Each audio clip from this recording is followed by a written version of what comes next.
What up, man?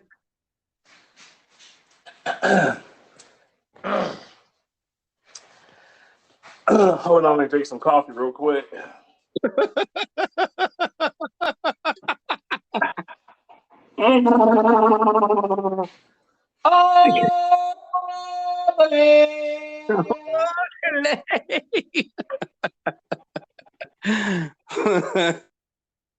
What a thing! Welcome to the podcast. This is your boy, Big Boy, always keeping it real with the hotel coffee that I got from the hotel previous with your boy, the one and only. Let me get a sip real quick. Professor X.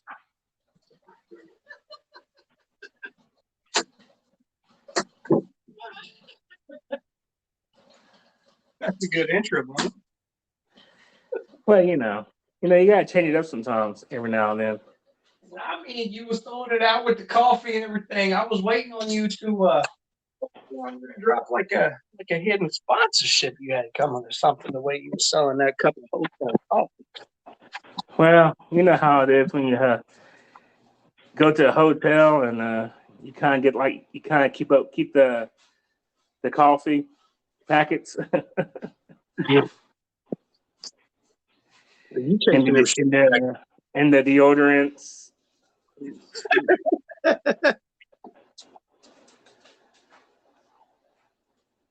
Nah, I know what it is with you, G Money. You chasing them sugar packets. That's what it is. You don't even charge me so much for gas. I can't even afford to buy sugar right now. It's like, shoot, I got to steal me all the sweet and lows I can. Shoot, man, I mean, I tell you, that's true. That is true. I mean, it is getting a little rough out there. No, it's like that song by Hustle and Flow. It's kind of hard out here for a regular person to try to get gas.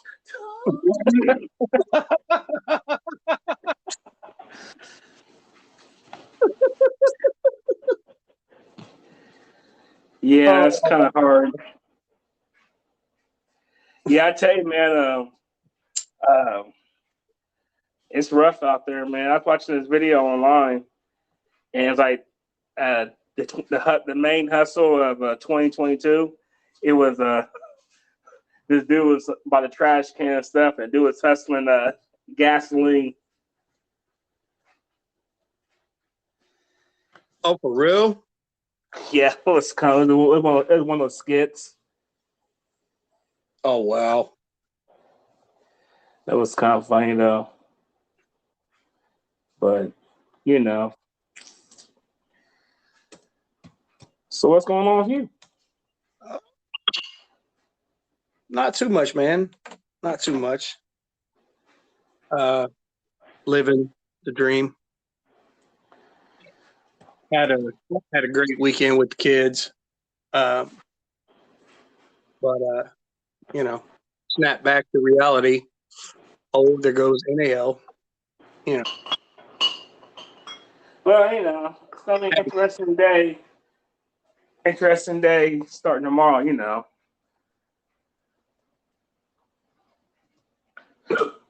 Yeah, we start everything over for the week, but we start everything over under a, even more deep microscope. So, well, they're bringing some more culture into the plant.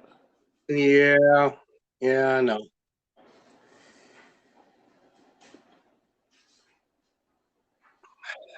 know. It's going to be interesting how this all works out. I just kind of hope and pray that everyone kind of maintains that sense of professionalism. Yeah, that's true. That's the main thing. I mean, this day and age now, the thing called professionalism is not barely even there anymore. Nah, most people don't even know what that what the definition of that actually is anymore. Well, it's not anything about thing about it though. It's about the respect is not even there anymore. I mean, there's you got some people out there just talking to people any which way they please. I mean, what's so sad about it? It's like I understand you're trying to make a point or this and that, but you don't have to talk to somebody like they're dog crap to get your point across. And that's what a lot of the problem with management these days is. I mean, yes, people are more sensitive now than it was back in the day, true. But it's the sense of respect that people it's not even there. People, I mean, you got management now in different places and here and there that are they're so quick to tell you you're a piece of trash and everything that it makes no one work for that company anymore. Or you have companies out there now that are so scarce for jobs, they don't want to. They want to bend the rules. People there, which is losing the integrity of the company you work for. Yeah, that's true. That's very true. Those are all very good points. I mean, it's sad. I mean, you've seen it plenty of times.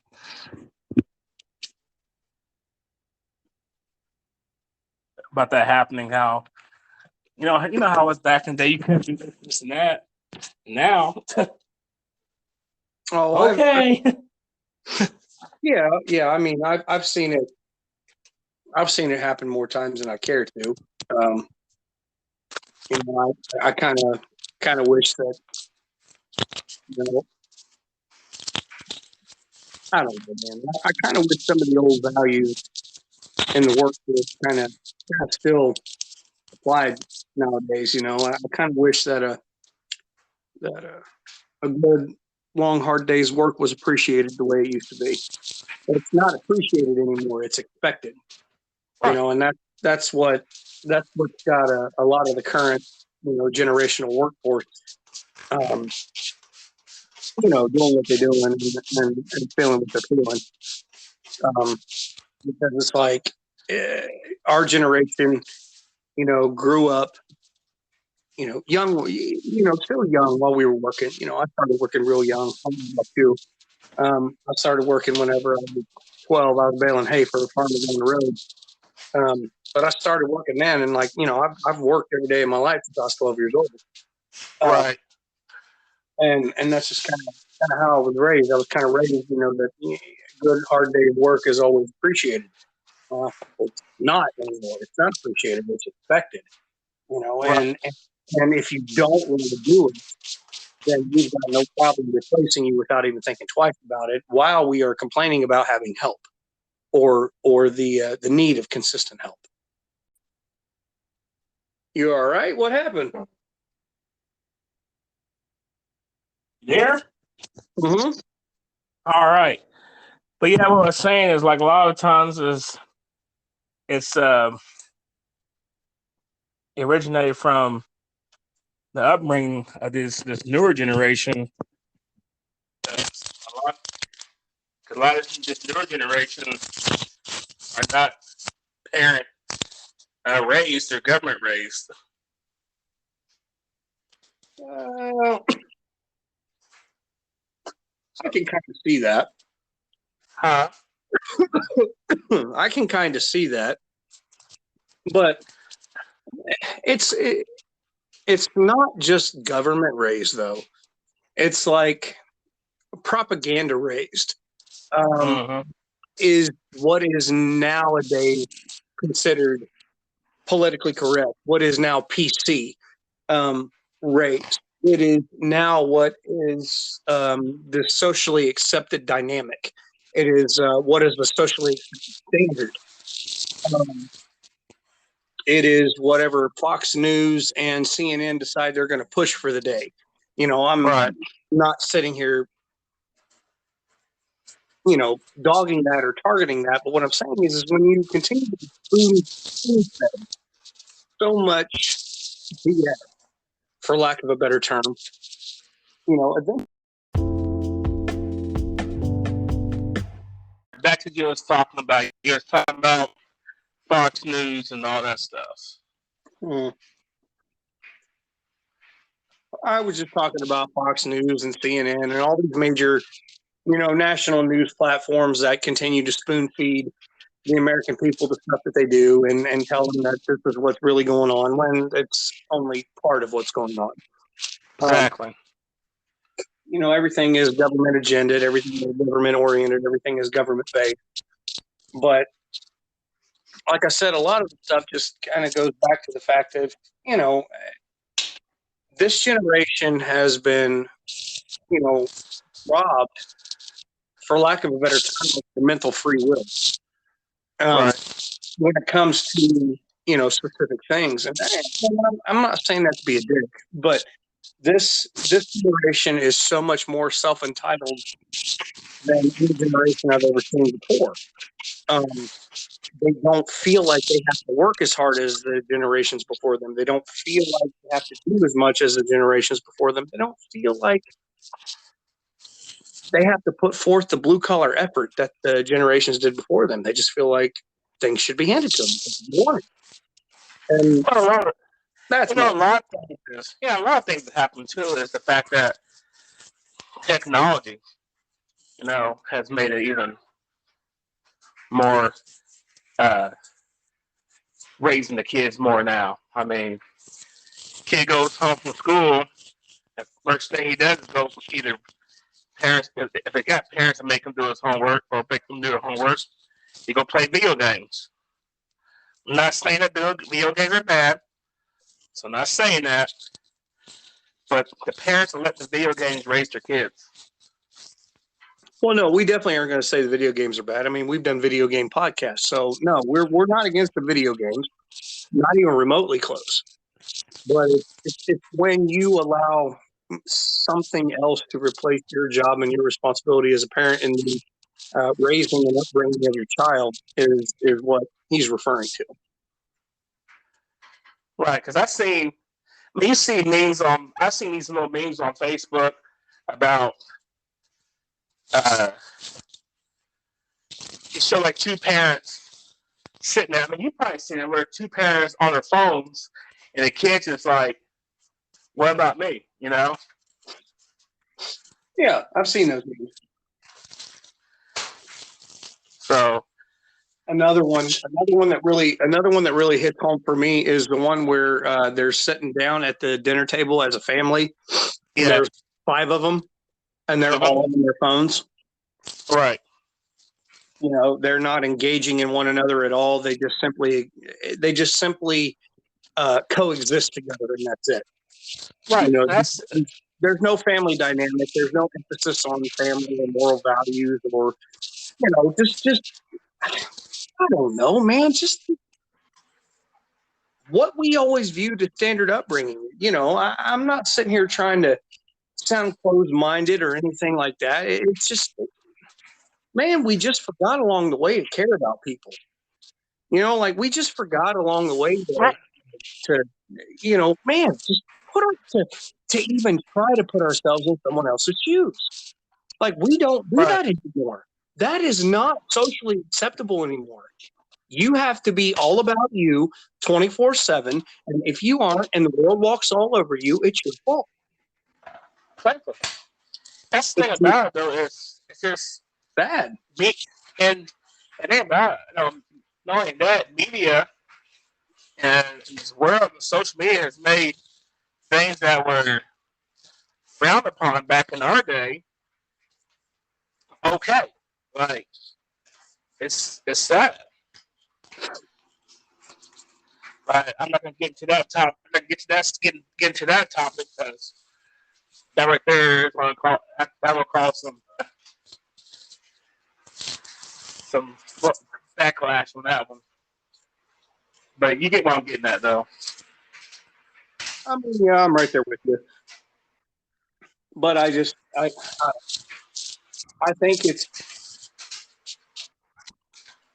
I think it's time we throw it back to the 70s and 80s generation of upbringing for a minute. You know, I think it's time we whoop our kids' asses again a little bit more, um, and not have to worry about whether DCFS kicking down our door. You know, I got my ass Right, whooped for life, and I turned out okay. right. That's the problem. And now you expect now these kids they just think that they can just talk to their parents however they want because they know that they know they can do that. And if the parents says something or does something that the kid don't like, they automatically know that they can just rebel and ain't nothing the parent can really do about it. And you know, I tell you what, man. Like, shout out to you know my shout out to my ex-wife, man. Um, we got three together, and we both are of the exact same way of thinking when it comes to upbringing. And it's just like, man, like we have always had like one another's back when it comes to that. Um, my daughter, you know, smarted off a little while back to her, and you know, she kind of did one of those things as she was getting out of the car to come get into my car, kind of turned around and snapped a little bit of attitude at her mom. And I turned around and I was like, I just turned around and looked at my daughter and I said, "You march your ass back over there. You hug your mother. You kiss your mother and you apologize to your mother right now for talking to her that way." I said, "You be damn lucky that you can get out of that truck and whoop your ass. I said, you be damn lucky that I'm going to let you get in this car and not whoop your ass." And she turned around, looked at her mom, and her mom looked her dead in the face and said exactly what he just said. Yep. You know, it's it's nice. Well, it's nice that you can have somebody, that you can co-parent. But You can that's what I'm saying. co-parent. Like, yeah, exactly where you're going with it. That's exactly what I was getting at. You know, it's the co-parent thing. It's that you guys can still kind of agree on how you want your kids to be raised up. You know what I mean? Right. Well, that's the thing about it too is like you got a lot of things try to deal about it, but there's a lot of broken homes out there. You know, Right. either you got the mom raising the kids, or you got the a single father raising the kids, and there's a lot of broken homes, and that makes a big difference. And then if you get in a relationship with someone that already has kids, then you're stuck in a situation to where you're basically on uh, their regiment of raising a child because some moms don't you tell my son how to do this or do this and that. I'm the and that's where it gets difficult. You know what? I wanna interrupt you for 2 seconds. I want to take 2 minutes out real quick. I want to give a shout out, and this is piggybacking off of what you just said. I want to give a shout out and say Happy Father's Day to all the moms who are playing mom and dad out there. And I want to give a shout out to the dads and say Happy Mother's Day to all the dads who are playing dad and mom out there. Um, for those of you guys who are doing this shit completely, literally by yourself, man, you guys are some amazing people, and we just want you to know we really appreciate you. And even though some days you feel like you may be failing, man, great job being both dad and mom because you are the only person who knows how to truly relate to your child, and nobody else will ever know both sides of that coin like you guys will. So, shout out to you guys. And thing about it, not only just a shout out to the what you just said, also a shout out to the uh, the single parents that are getting into a relationship and allow the person they get with to help them raise that child too in a good positive way, and not let your emotions and pride get in the way. Mm-hmm. So that's important too. That's You're not. one thing. You get nothing but a good hearty amen from me on that one. That's the one thing that scares me about just getting in relationships in general with someone that has kids. Is like, am I going to be in a situation to where I'm made to work together with the person I'm with on raising a child, or are they going to be the type of person going to be like, don't you tell my son or tell my daughter how to do anything, because I mean, that kind of stuff, and that right there already makes the relationship hard when they're stuck on that. I mean, I understand, um, uh, at first part of the relationship, you want to have that respect for the uh, person. You know what I'm saying? But when it gets into a relationship and it's getting longer and you got some months and years onto it, and everything is going real good, I think it's time to let the let those reins loose a little bit on when it comes to raising a child, especially when there's no other parent, especially when the child's other parent is not in the future, in the picture. I agree with that, but I'm going to go so far as to say this as well. If the other parent isn't in the picture, and if the person that you are currently with has already shown you and demonstrated the fact that they want to be that person for the child.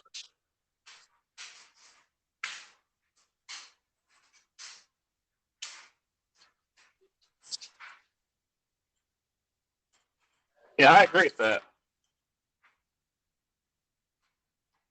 But I mean, it's so hard, and you're getting into a subject that's going to actually take up a little bit of time with that, because you're talking about one side of it, knowing exactly what you're talking about as a person who doesn't have kids but has been with somebody who does have kids, and time has passed, like you're talking that role, and me on the other side as a person who has been a parent for 12 years, but it feels like 35 already. um, Right.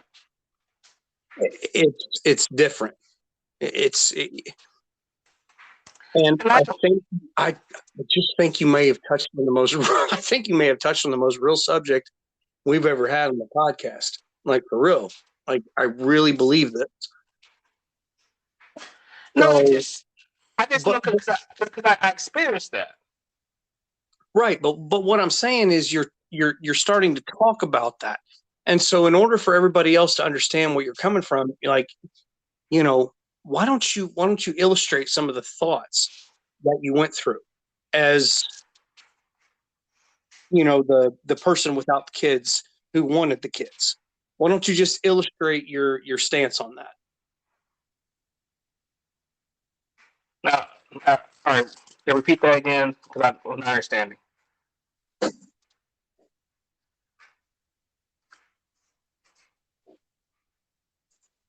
So illustrate.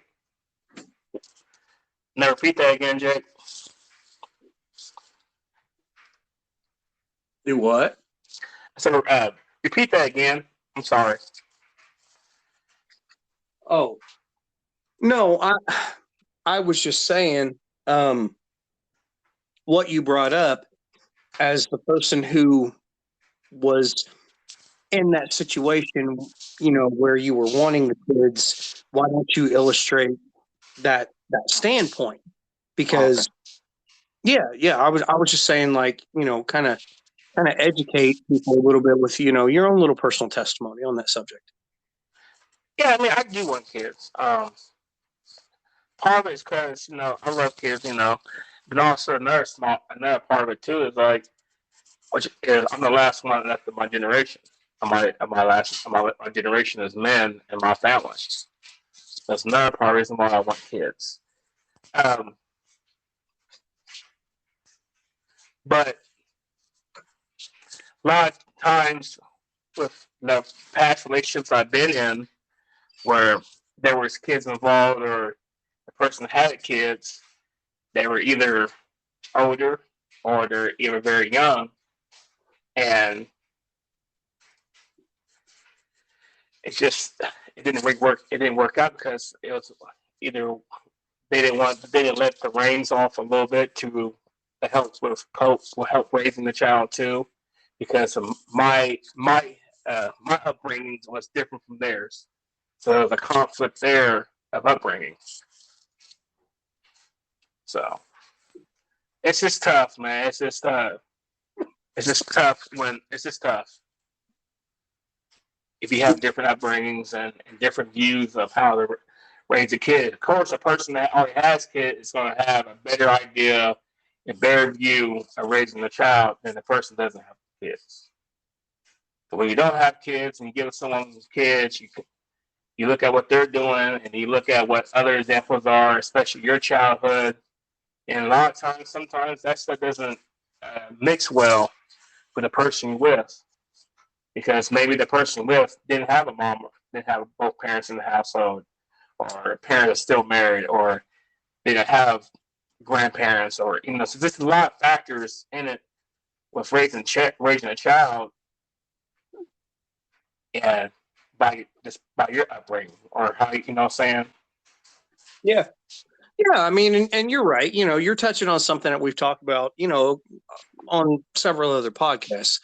A lot of how you raise a child, or a lot of how you bring up a child, is based on your own upbringing.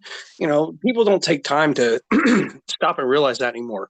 Oh, well, you know what? I think your kid's an asshole. Well, okay, that means I'm an asshole too. So maybe that's just something that we have in common. Mm-hmm. It. I hate to throw light, I guess, upon the subject of like being a product of your own environment, because I'm 100% a believer that you can absolutely defeat and rise above the environment that you were brought up in. If it was a bad one and you want to be better, I absolutely 100% believe that you can do that for anybody. I mean, I completely believe that. If that's what you want, if that's, the desire of your heart, I believe you're going to find it. Mm-hmm.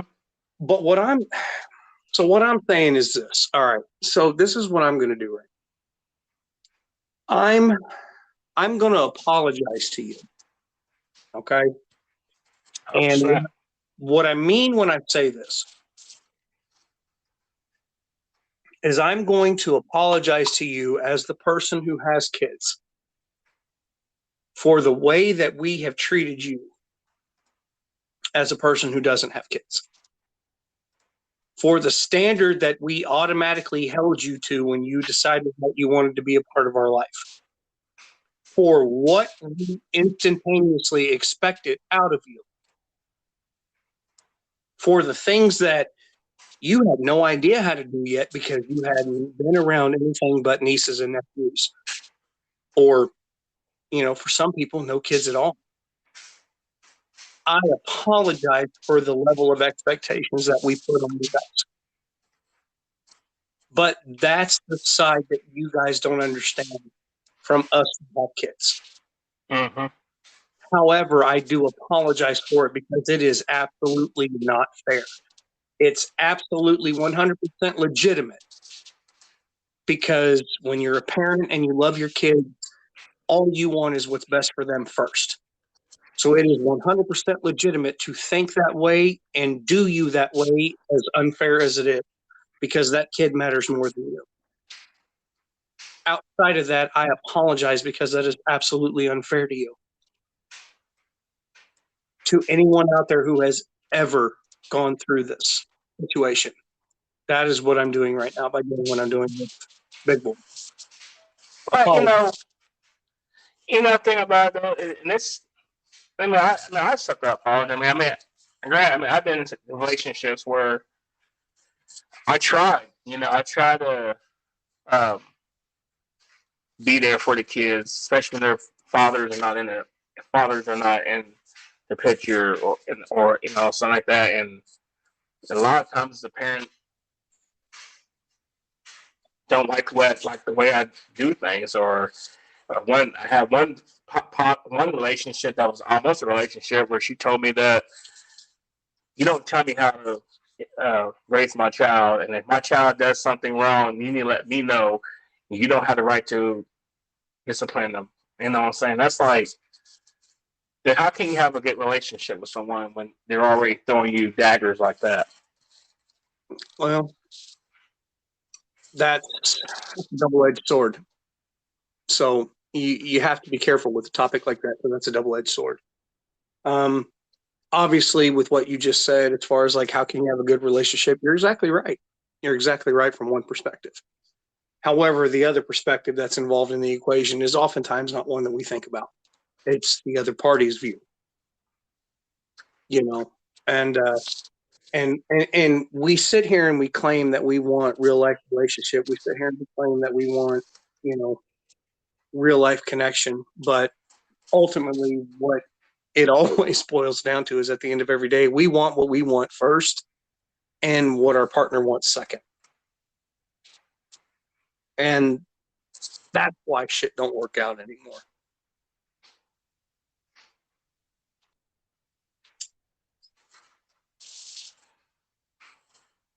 Right. So if we're doing that with each other, then how can we expect anything if, you know, if you have kids or if I have kids or, you know, if the people that we're with have kids? Well, let's take a quick commercial break.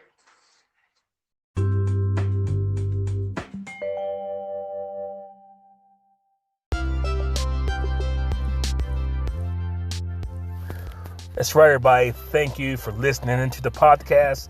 This is your boy, Big Boy. This podcast is brought to you and sponsored by Terra Jersey Enterprise. Terra Jersey Enterprise will hook you up with some custom shirts. Also, Terra Jersey Photography, capturing your moments of today to make them last for a lifetime. But like I said, this podcast is brought to you by Terra Jersey Enterprise.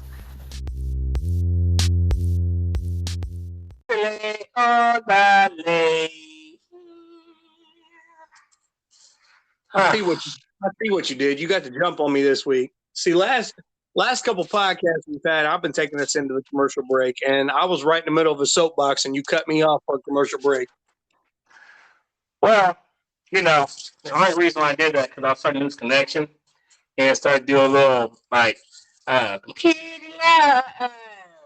That's why I put in the commercial break.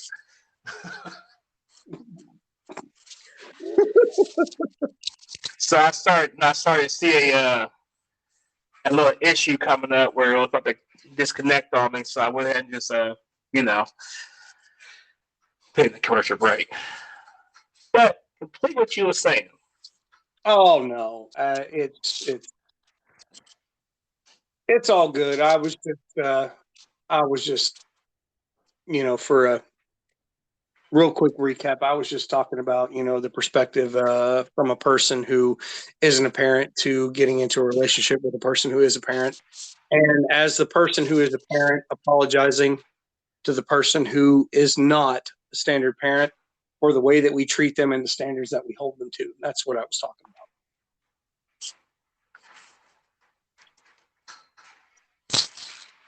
That works out, brother. I mean, it's just it's a lot that goes into it. You know, I mean, it's just a lot that that goes into relationships now these days. I think relationships are harder now today than they were, you know, a long time ago. Listen, I'm going to tell you right now, any relationship that's going on nowadays that is outside of 5 years of being together still has the potential to fail tomorrow. Mm-hmm. That's the generation we live in now. So, you know, the only thing real about most relationships that we have nowadays is the fact that we just like to be with the person that we're with. Right. Not necessarily because we love them, but it's better to be with them than to be alone. Bro. And and I hate to say that. And you know, while I'm the one that's usually that guy, okay? Mm-hmm. Usually the one that says this stuff, you know, like very controversial, very blunt, but real. Like I just try to keep it real. When the moment hits, like you and I have had several moments across these podcasts where we have just had real moments that have hit, and we've just had to say exactly what it was. And man, I just don't know how else to put it, man. Like I just, what do you think? It's just, it's just tough, man. I mean, I suffered through that myself, with being not wanting to be alone, and sometimes what's so bad about that though is a lot of times you sit there and you allow things to uh, you compromise with people so you don't have to be alone. Yep. Oh, yep. Good point. Very good point. Why is it every time this subject comes up, there's always two things that always come up from every other previous podcast that we have? The subject of feelings, and then me throwing out the subjects of wearing masks. That's You because put it on a happens. mask. Right. You put on a mask to cover your feelings. You put on a mask to hide yourself from other people. You don't want other people to see the pain and the stuff that you're going through under the surface. You put on a mask to hide yourself from yourself, because when you look at that person in the mirror, the mask you have on says, yeah, I'm good, man. Everything's good. What we're doing is good. We know we're doing things the right way. We know this is exactly how we're supposed to be living. Blah, blah, blah. Knowing the entire time that the face, the true face that's under that mask, is screaming, saying, no, don't do that. No, stop that. No, Right. change. No, don't give in. No, be different. But what is it? Human nature wants what it wants. Right.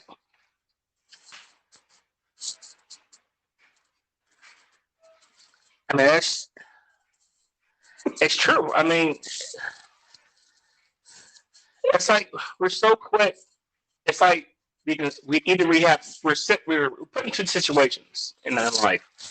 We put in situations where we can sit here and be alone and be alone and have nobody to be with or talk to, or go out there and just try to find some companionship in the forms of either intimacy or something in those lines, or happen to meet somebody and you see there are some flaws that they have that you don't particularly agree with, but the fact of the matter, you're tired of being alone, you don't want to be alone, you're willing to accept those flaws in order to uh, be, think you want to be happy. Can I throw a real question at you real quick? Uh-oh. Like, I'm going to catch you kind of off guard. Copy. Why is it we always fault ourselves for settling?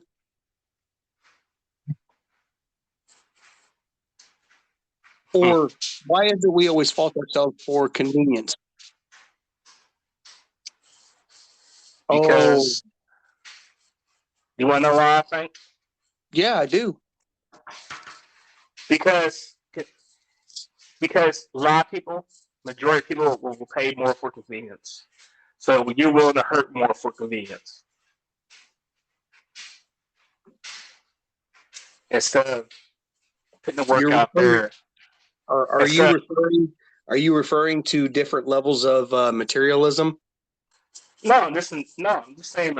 Okay, materialism and also emotionalism. I mean, a perfect example. I mean, example. You can go get your oil changed in your vehicle. You spend $50 or $60 to get your oil change and just drive it there and go get it done. Because there's no work that you got to put into doing that job except for just getting there and taking your card out and paying for it. But it's more convenient that way than instead you going to an auto parts store, buy the filter, buy the oil, jacking your vehicle up, or putting the vehicle on ramps, crawling into the vehicle, or putting it on a lift and drain the oil and do it yourself because you're going to save 30 to $30 of heartache because you put work into it. But you're willing to take more pain and more abuse and spend more money to have someone else do it for you or have more conveniency in life, so you're willing to take more pain. So you're talking about, for basic metaphorical purposes, standard hard day's work as opposed to having everything door dashed? Right.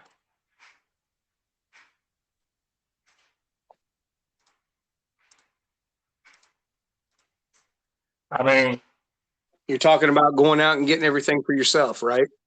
Right. Talking about working for everything as opposed to having it hand delivered to you because you feel like you deserve it. That's all I was getting at. It's not a slide at DoorDash. Please sponsor us. We love you. I am a, avid customer. So, come on aboard. We need a good sponsor. And I'm saying, my shameful plug. My shameful plug. I never. Sorry. I never used DoorDash before. I worked for DoorDash. I did DoorDash before. I mean, it's cool. You know what I'm saying? I'm sorry. I said that and I was like, man, I love DoorDash. I wasn't trying to knock it. I'm so sorry, DoorDash. Oh, goodness. Anyway, I digress. But no, all of this goes back to what you said. All this goes back to what you've been saying over the last several podcasts, man. Like, nobody wants to work for the things that they have anymore. They just expect it, or they just want it given to them. And nobody wants to actually put in the manual labor, that goes with it. Whatever the job is, every job that you work, it doesn't matter if it's the most cake job in the entire world. You get up, you press 3 buttons in the morning, and you go out for 9 o'clock tea time, and you come back. You drink cocktails all day, and then you go to sleep, and you get up and you do the same thing over and over again. If that is your routine, and you are one of those fortunate people who get to have that, that is still a routine. That is still something that you do every day. That is still something that you have to get yourself up and force yourself to do in order to have and maintain the lifestyle that you do. It is just literally a product of the trickle-down effect. So what happens in a company when somebody comes in and scolds that company? It trickles down through the ranks, right? If it's a bad review, trickles down like a waterfall full of shit all over everybody, right? Right. And that's literally across every department. Every department gets affected by bad reviews where we work, at least. And it's like, nobody stops to realize that this is just standard. This is standard business ladder bullshit. Right. This is how it works, and people get offended by it. Well, if you're offended by it, then why are you in this environment? Like, you sign up to be a cog in a system. You take on factory work. You're literally a cog in a system. You sign up for it. You sign up for it. But you are so absolutely offended when they replace someone who has spent X amount of years and someone that you just happen to be close with. You are so offended at the fact they replaced them so nonchalantly, forgetting the fact that you're the one who signed up to be a cog to begin with. The value of your work, the value of what you do every day will be seen in your coworkers, your direct coworkers, your fellow specialists, your fellow sorters, your fellow assembly team leaders, your fellow assembly operators. The people that you work directly with every day are only going to be the people who see the true value of your work. Mm-hmm. Because you are a cog in a system. The upper level cogs are not ever going to notice you unless you find a way to make them money. Well, you know the thing about it though, not only does that work for your job, but it also is the same situation it is for um, your personal life and your family life. Because if you are a piece of trash, alcoholic, drug addict, all you're gonna be known for. That's all your kids gonna be known are gonna grow up to be possibly is that. 'Cause that's what they see you do. So yes, you. But then again, too, I'm not gonna sit here and say that that's not every situation because there's some people, some kids that actually see that and they actually grow out and get away from that situation to become better than you know what their parents were. But like I said, you're a representation of your family too, or how you act.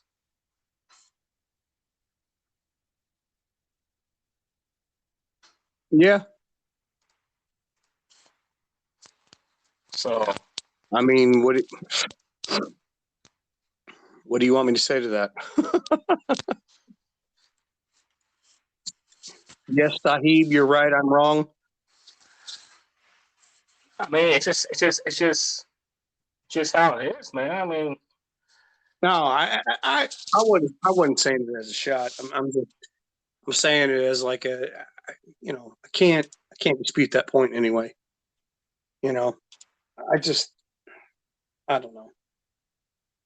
Everybody signs up to be a cog in the system, and then you forget that you're a cog in the system, and then you're so absolutely offended whenever they replace you like a statistical number. You get offended right, by that. right, Well, to the people that replace you as a statistical number, you're never anything more than a statistical number. The memory that you have are with the direct people that you work with. Because I tell you right now, like we've never done this. Never.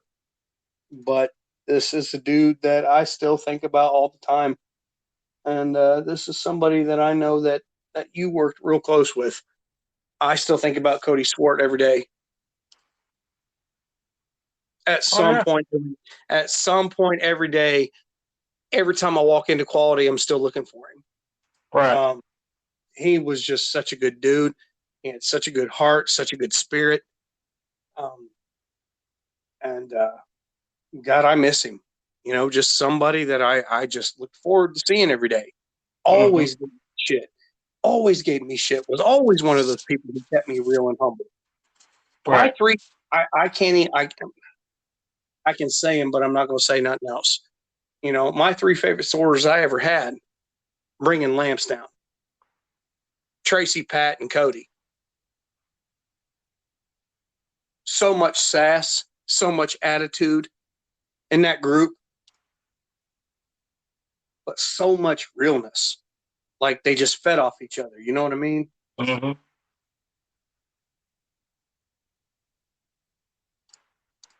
Yes, and yeah, I mean, and it's next it's crazy how you meet these kind of people that are like that, and that they have made an effect in your life. And it's sad that they're either they moved on or they're not here with us. You know what I'm saying? And Grant, told you he was a good guy and everything. I went to school. I grew up with him, but he was fighting his own internal demons. You know what I'm saying? I mean, that's what we all do. You know, Yep. we Yep. all fight. We all fight our own demons, and and sometimes that they get the best of us, and it's sad. I mean, but like I say, I mean, it's very rare that you can work with people that you can vibe with and on an everyday basis and stuff. You know, I know you and I, we have a sick, weird relationship.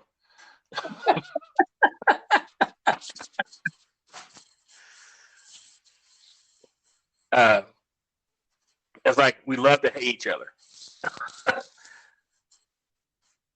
but at the end of the day, That's how it used to be. That's how it used to be. It ain't been that for a minute, bro, and you know it. you still irritate me sometimes. Oh no, you still irritate me. Man, looking at you every day irritates me. It's all right. What do you want, LeRon? Why are you bothering my people? What? I ain't bothering you. They come to me. Shut up. Every time I come to your department, I still bypass you on purpose. I know you do. I'm like, oh, really? I think to myself, this mother shows. It's just for you. I would think to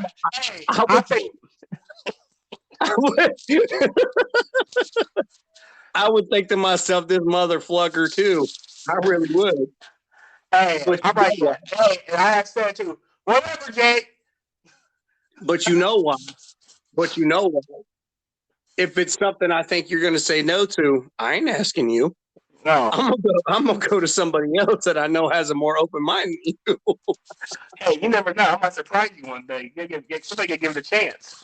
Oh, look, man, you surprised me several times, and you know it.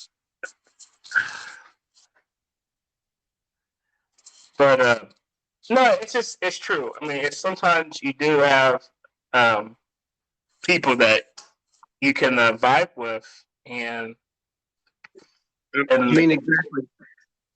I think we just illustrated that. Like, I think the entire point you were just trying to make, you and I just did in the last, 2 minutes together. We just illustrated it. Because it's like, we got those people. You and I are those people for each other. Yeah, we do the podcast, but we like, we genuinely like one another. We get along, and we got a lot of the same stuff in common. And where I don't know anything about, especially in the tech field, I got you to educate me. So, and when you don't know anything about sports, you got me to educate you. That's true. All right, we're gonna step away for a quick second, ladies and gentlemen. We're gonna take another commercial break. We'll be back in about 5 minutes.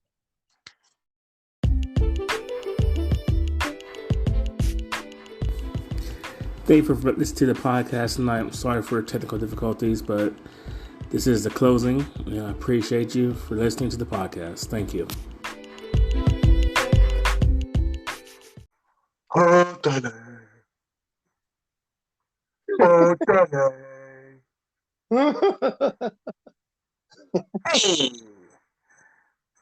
So, all right, it's my turn. You've done it a couple times now, so I got to hit you back with one. Tell me what you think. If you're listening, ole the way. Not bad. I like it. Orderly. I've been saying that a lot lately. Next.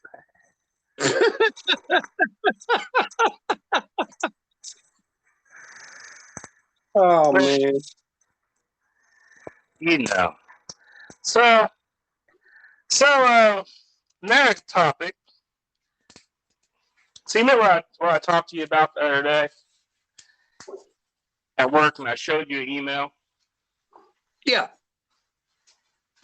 That's the next topic I want to speak about.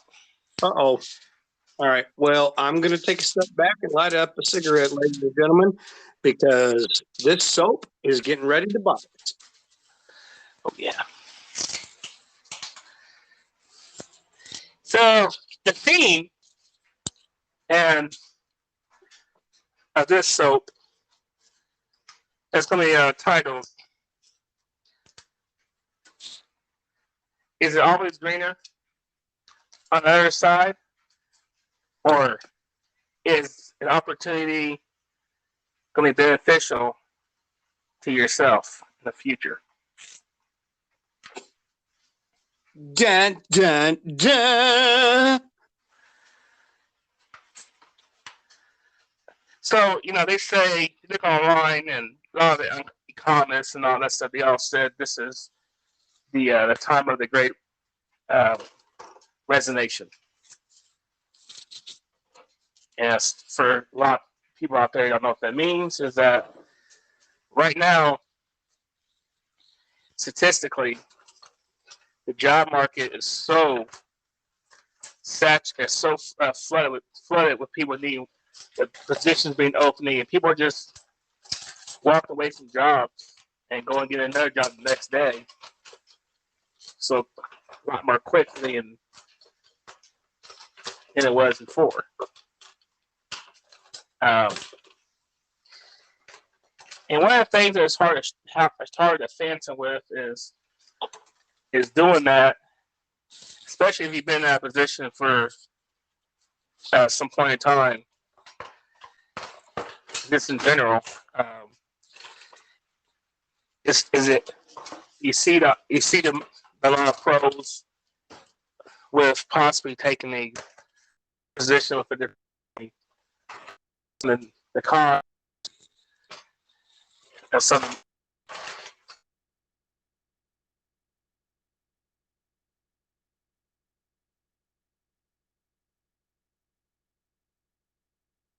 That's one of the only things. There's only like one or two, and they're the one of the three things that's keeping you at a job. Is because of that. So, what's your take on that? Well, to be real honest, the last minute and a half of what you just said cut out. So I'm going to ask you to repeat those three things again. Okay. What I'm saying is, a lot of times at jobs, if you like where you work at, you'll stay, right? Yeah.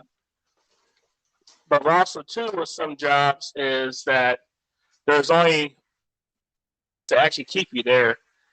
A lot that could be either a pay, benefits, or you got a real good group of people you work with. And then the question is one or two of those things enough to keep you in a certain place of employment, especially if there's other things at the other employment that's better as far as pay or tax benefits, tax purposes, or stuff like that. So I was asking what your opinion is on that. My opinion on that subject is simply this, and I'm different. In my view on it, my crew is my family. My crew, they are my family. I know I said it twice, and I said it twice for a reason. Reason being, I don't really care where else I'm going to go. I don't really care how much more, economically or financially sound it's going to be. If it means I have to leave my crew, if it means I have to leave my people, I'm not going to do it. That's me. Now, when the crew moves on, then I will move on. But as long as I have my standard crew who isn't going anywhere, and they know who they are. Like, I'm 100% content where I'm at. Like, I got to tell you, I wake up every day, and as much as I hate our job, I love it. Because it is, man, it is stable. It is stable. It's one of them things that currently, as of right now, is as stable as hospitals, Walmart. It's one of those industries where, it just has to function. People like to drive. It's outside. You have to be able to see what's going on. Huh. But my crew is my family. And I've had actually 4 different job opportunities over the last 6 years. And I've turned every one of them down because of my crew at the time. You know, whatever stage I was at, I turned everything down, you know, because of my crew. My crew is my family. Right. These are the people that you spend more time with than anybody else throughout the week. They know you better than your own family does. Mm-hmm. You know, blood family.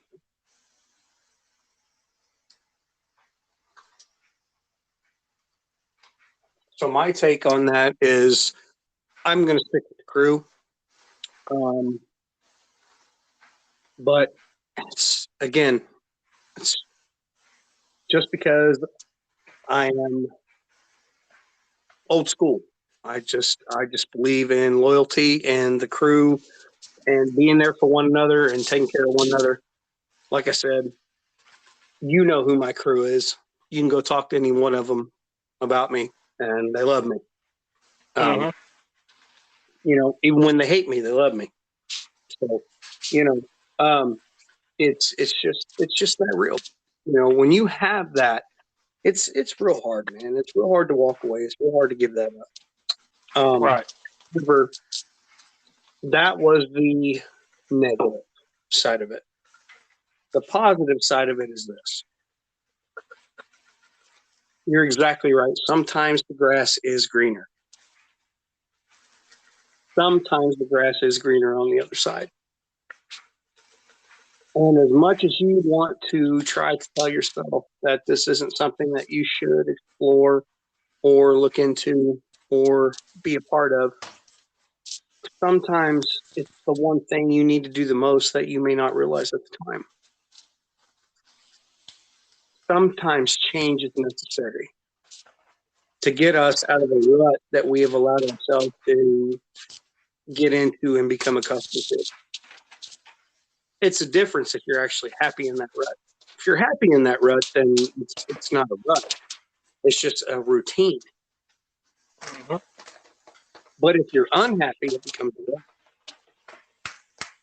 And, you know, I just think things are just going along those lines. What do you think?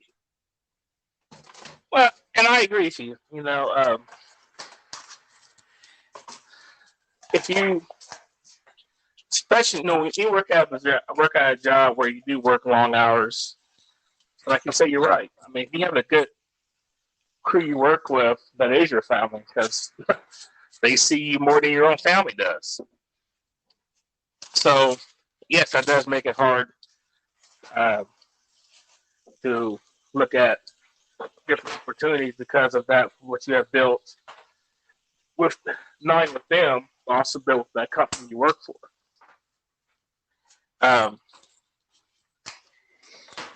But also, too, there's other aspect of it, too, is can you do the same amount of work with less hours as somewhere else? I'm not saying that's the case for a lot of people, you know, leaving the job for this and that.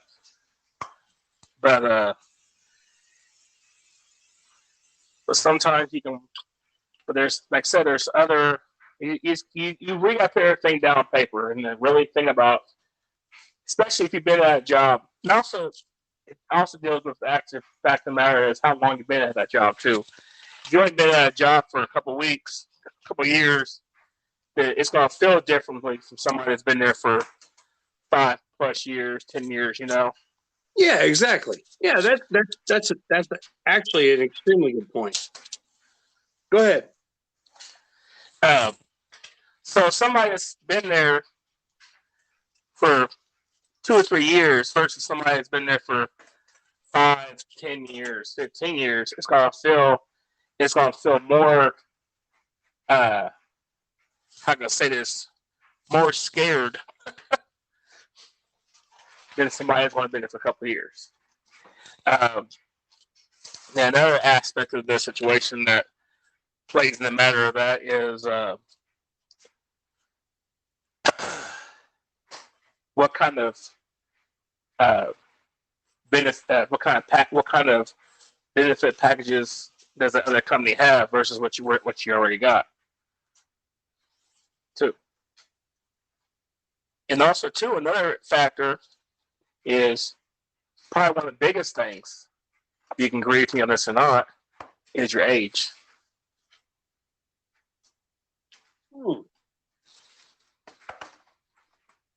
I mean, yeah. Yeah, that's definitely a factor. But explain what you mean by that. Well, if you're somebody that's 20 in your 20s and 30s, maybe in your 40s,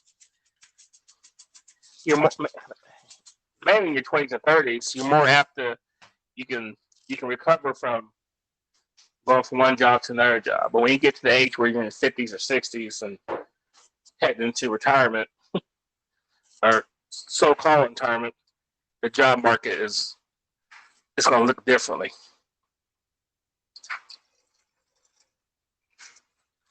And they may say that they're equal opportunity employee. They don't look at that stuff, but let's be real, they do. That's some places, depending on how desperate they are for people too. That makes a big difference too. Oh, you're talking about dropping standards. Yeah, no, I get that. Yeah. So, I mean, like I said, a person that's gonna it's in their 20s is gonna look at life when it comes to employment and what in life is gonna be different for someone in their 30s, and someone in their 30s will look different from someone in their 40s. So it's all about what you're looking at. Yeah, you're right. You're talking about generational general perspective. Right. Yeah, that's what you're talking about. So, yeah, I mean, again, I 100% agree with you. You look at things a heck of a lot different in your 20s than you do in your 30s. And if you are not even close to being in your 40s yet, you need to shut the hell up about that.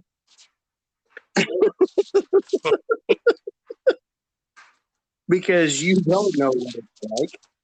Right. But somebody on the other end does. Right. Oh. That being said, yeah, I mean, what you're talking about is just, maturation of age. It's literally just growing up. Sometimes you grow up on the hardest path absolutely possible. And if you're fortunate enough to live into an old age, you just continue to learn things along the way. Right. And, it's just one of those things. It's really sombering when you think about that, because it puts our existence, our humanity, dare to speak, into perspective somewhat. Right. What do you think? Well, that's something I'm getting at too. It's also too when depending on depending on what kind of generation, what kind of upbringing you had too makes a difference in that mental thought process of the job too. If if your parents are in and out of jobs like a flip of a coin, then you're going to value a job differently than what someone where their grandfather, they worked at a job for 20, 30 years and died retired and died at the same job. So you're going to look at it a lot different.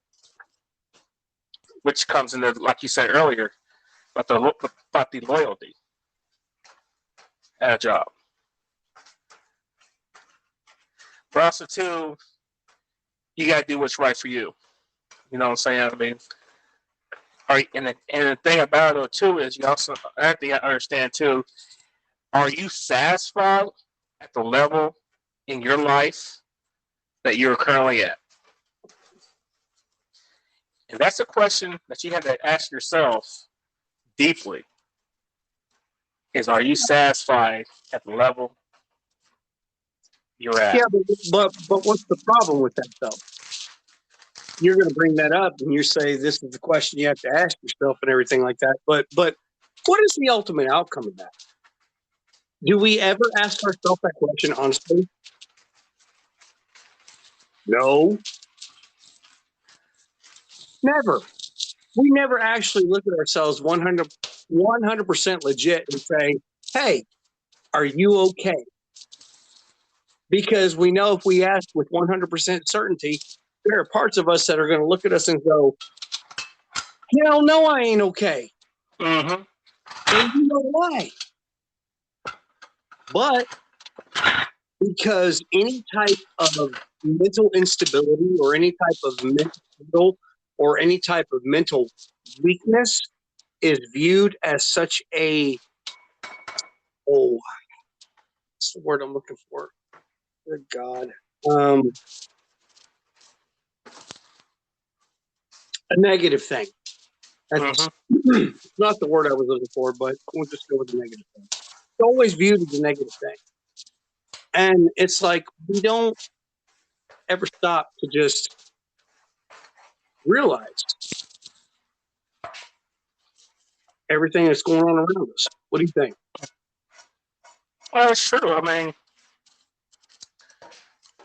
we don't stop and think about what's going on around us a lot of times. A lot of times we're so programmed so much on things that we just don't think about what's going on around us to a point where you can break out that mode of doing the same thing over and over again. It's like for some people that keeps them sane. What do you what do you personally appreciate, bud? Do you appreciate a rut or a routine? A routine. I mean, that feels better than a rut does. Yeah, I agree, 100%. And I would think that anybody that was listening to the podcast or anybody that was following along with anything that we've ever talked about would agree with the same thing. Anybody would prefer a routine over a rut. The problem is it becomes a rut real quick because we don't do the things necessary to keep it a routine. Right. And a lot of times that people are in the situations they're in because they don't know how to manage their own life to where they can change things they can, change the things they can do. Uh-oh, Reverend. Go ahead. Take it away. Well, it's true. I mean, I made this mistake. I mean, it's probably a lot of reasons I feel the way I feel, but I have poor management of my own life sometimes because I'll try to do things or get things that I think will make me happy. But by me doing all this stuff, then it put me more in a situation to where I'm not happy. So, but yeah.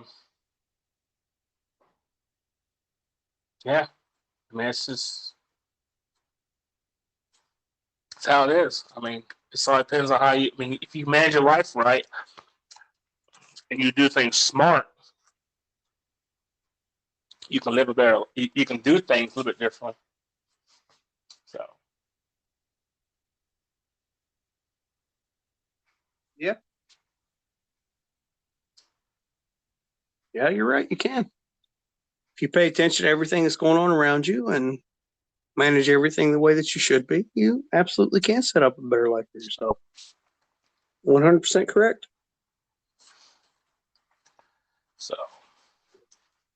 I don't know, man. It's just something. Is this something that people will have to think about it, man. You just gotta figure out. Here it is. Here it is. Figure out what's best for you. So we're going to take a quick commercial break. We're going to be right back. I have a set of questions I want to ask you. And this is the first time we've ever done this. So I want to run with it. We are in the deepest podcast we've had in a few months. So we will be right back, ladies and gentlemen.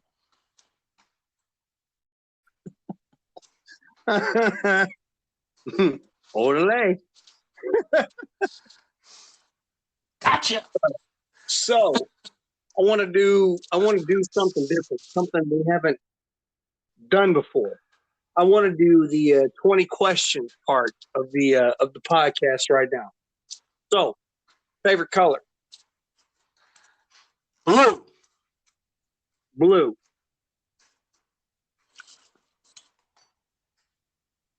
Favorite car? Ooh. Favorite car of all time? 64 Impala.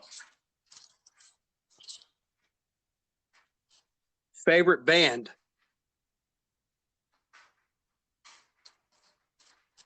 Okay. Of all time, right? Or just according to genre? All time.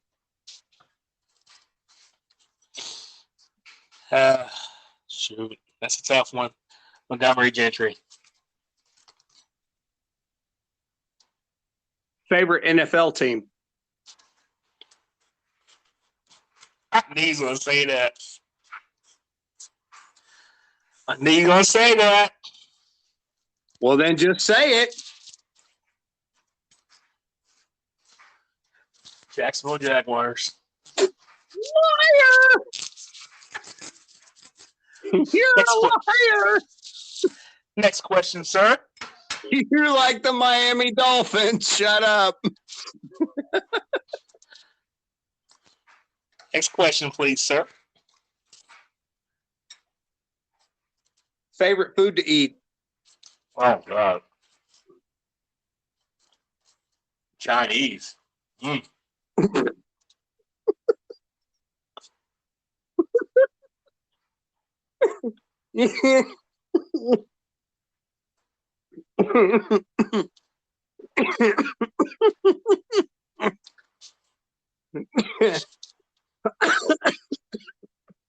sorry. What's wrong?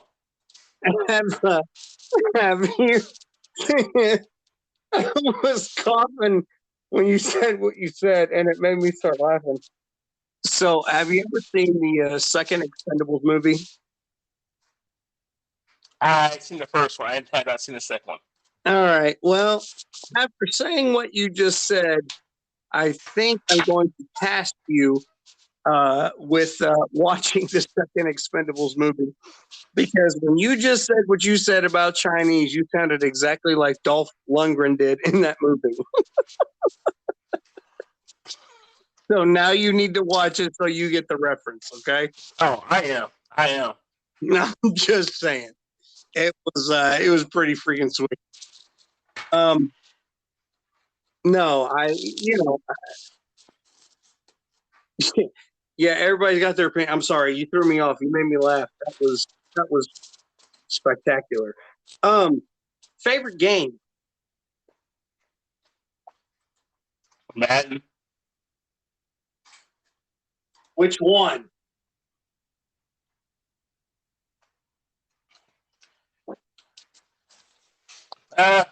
Madden 21. That's the last one I played. 21? That's the last one I played. I haven't got 22 yet. No. That's not what I'm asking. What's your personal favorite? What's your personal favorite Madden game? You can't just say the whole series. I mean, I guess you can, but we're talking more, specifics. This is why it's 20 questions. I ain't Madden football, man. That's all I ever replay anyway. I mean, now when I was younger, I played a lot of like Call of Duty and racing games, but kind of stuck with the Madden football. I mean, it's just, and then I was kind of like that guy that would always get the game. Like it'd be like Madden 23. I say Madden 23 is out, and I'm just now getting Madden 21 because it's cheaper. I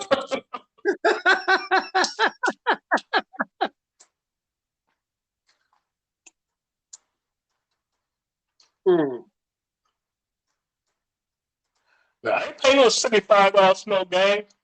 Oh, Madden 21 on $75 for $10. I buy it.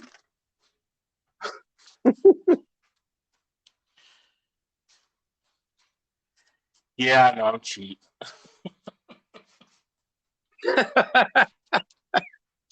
All right. Who's your favorite comedian?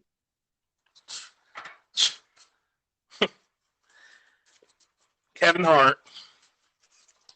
Bro, I love you so much for that answer. I love you so much for that answer. That dude is so damn funny. Oh my God. Oh my God. He is so freaking funny. 100% agree. Love him so much. So funny. Favorite actor?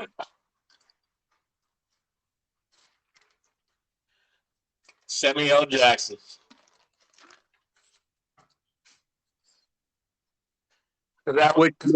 Which movie?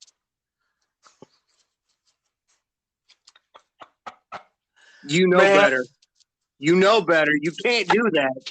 He's had so damn many. I got to ask a specific. Man, that dude played Django too good.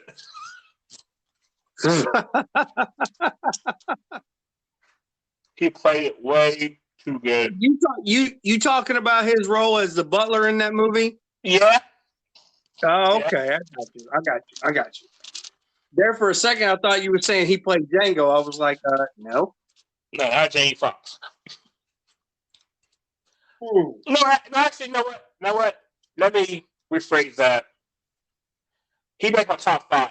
My favorite actor of all time will always be Denzel Washington. Because Denzel Washington, I know we talked about this a long time ago, but he is so versatile. Like, he can play any movie. And one of my favorite movies that he was in was Remember the Titans. Because that movie taught so many life lessons for not just white, black, it's for everybody. It's stuff that we, like today, you can learn from that movie. What I love about the fact that you just brought up Denzel and that movie is the fact that what people don't oftentimes realize is just a couple of movies prior to doing that one, he did Training Day. Mm-hmm. So take Training Day, Denzel, just based on the subject of versatility, which is exactly what Big Boy was saying, and transition it to Remember the Titans. Epic performance. Oh yeah. I mean, it is. I mean, you could tell me that someone, tell me what actor out there that they can go from being crooked, bad cop, bad guy to motivational, good guy, somebody that you can just go through adversity in a movie and deal with no issues. I got 3 for you. Outside of him, I'm not sure. So Al Pacino. Yeah. Okay. Robert De Niro. Mm-hmm. And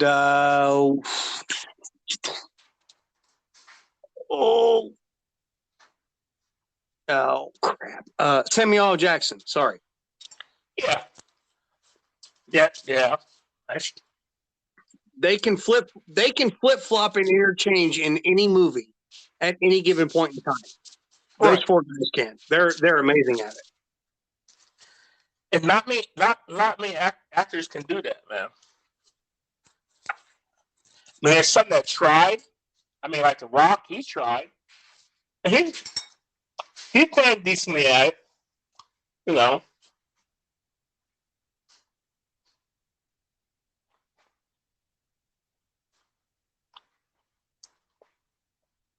I'm sorry. What'd you say? You cut out. I said there are some actors that have tried, like for instance, The Rock. He's tried. He's done somewhat decently at, but when you see The Rock, Oh, dude, I love The Rock. yeah, I love The Rock. I think he's great. I really I do. think he's probably one of the only successful wrestler turned actors that we had. Well, he's not the only successful. He's the most successful. There's a difference. Like Hulk Hogan was in movies. Rocky, Suburban Commando. Roddy Piper was in movies. I don't remember off the top of my head. John Cena, The Miz, like all Dave Bautista. All these other wrestlers have been in movies. Just none of them with the most success is what The Rock is actually about. He's made great movies, man. A lot of great movies.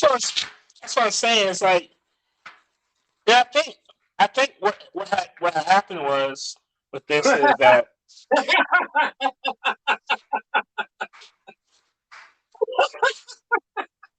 Go ahead. What happened was. What I was saying is what happened is what I feel is that The Rock has set the tone so high as far as acting ability that a lot of other wrestlers that you have mentioned before, Hulk Hogan was one at first, but your Miz, John Cena, and Batista, even Stone Cold Steve Austin, he was in the movies.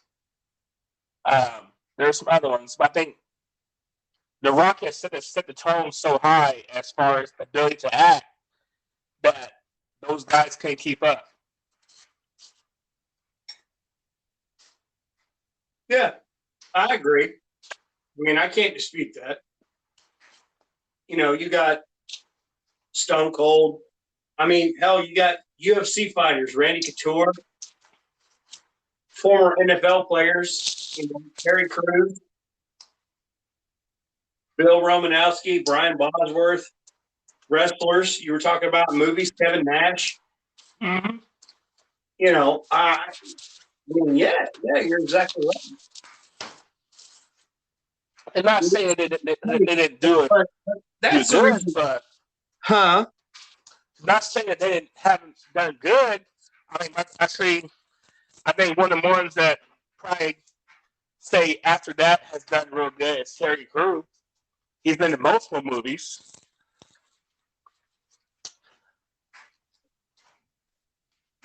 He's been a success in movies.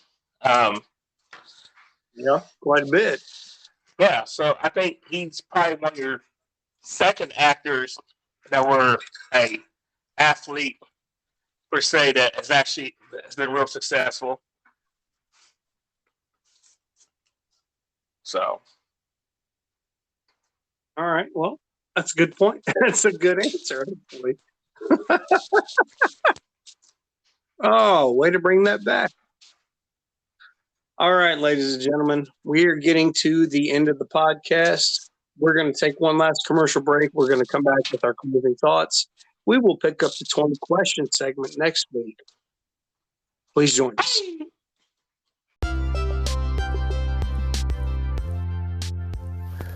That's right, everybody. Thank you for listening to the podcast. This is your boy, Big Boy. This podcast is brought to you and sponsored by Terra Jersey Enterprise. Terra Jersey Enterprise will hook you up with some custom shirts. Also, Terra Jersey Photography, capturing your moments of today to make them last for a lifetime. But like I said, this podcast is brought to you by Terra Jersey Enterprise.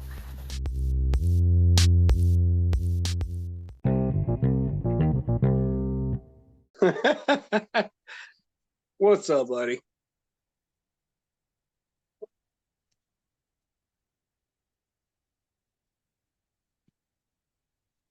But yeah, man. Yeah, good talk tonight, bro. I think borderline epic. Oh yeah. Like, yeah, for real. Like that's been the most real podcast we've had in a minute. Mm-hmm. You know, we touched on a lot of serious stuff. We touched on a lot of serious and personal issues, and we gave a lot of differences of opinions. And man, that's one of the things I love so much about being a part of this podcast. Just being able to get myself out there, and to you, our sponsors. I tell you, never fails, does it, brother? It always cuts me off in the middle of something real good. It always throws me off. Anyway, I was just summing up to the point I always make. At the end of every one of our podcasts, I quote Jerry Springer to make fun of Jerry Springer, because I'm from that generation. But at the same time, the quote that I always say, it has merit when you take it in the right sense and the right type of value. So I'm just going to say, take care of yourselves and each other. Big boy, the closing last thoughts of the night are yours, and sign us off. Once again, it was a epic podcast. I really enjoyed our talks.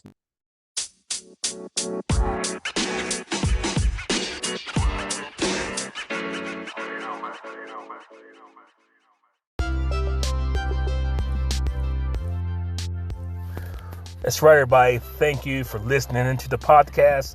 This is your boy, Big Boy. This podcast is brought to you and sponsored by Terra Jersey Enterprise. Terra Jersey Enterprise will hook you up with some custom shirts. Also, Terra Jersey Photography, capturing your moments of today to make them last for a lifetime. But like I said, this podcast is brought to you by Terra Jersey Enterprise.